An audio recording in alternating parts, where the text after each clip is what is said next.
برداشتی که من دارم، اگر در دنیا الله جل شانه به من 1000 سال عمر بده،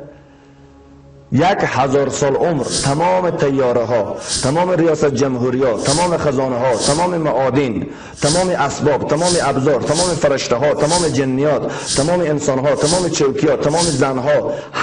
همه در خدمت ما باشن، از ما کسی حساب هم نگیره، به الله قسم، به الله قسم، به الله قسم، به اندازه 1 دقیقه زندگی بهشت نمیشه. بهشت از زیباتر است، نمیشه این رو بهشت مقایسه کنیم. پس چرا به واسطه راحتی دنیا راحتی بهشت در دست میدیم؟ برعکس اگر در همین دنیا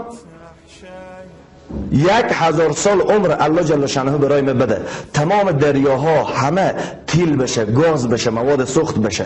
تمام درختها و ابزار مواد سوخت جمع آوری کنیم، مر 1000 سال بوسوزانیم و زنده شم، به الله قسم به اندازه 1 دقیقه عذاب دوزخ و جهنم نمیشه. پس باید ما زندگی آخرت درست کنیم،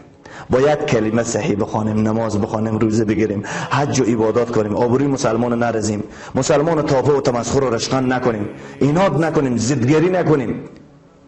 استفاده جویی از نام الله و رسول و قرآن و دین الله نکنیم، دین را خواهش نفس و شکم خود قرار ندیم، دین الله در بدل دنیای حرام و پلیت و ناچیزی که اندازه پر پشه ارزش نداره ما فدا و قربانی نکنیم. زندگی هر روز یا آبادی بهشت کارتو یا آبادی دوزخ، انسان به همین دو گپ مصروف است. پس کوشش کنیم که ما از جمله آباد کنندگان بهشتی الله باشیم.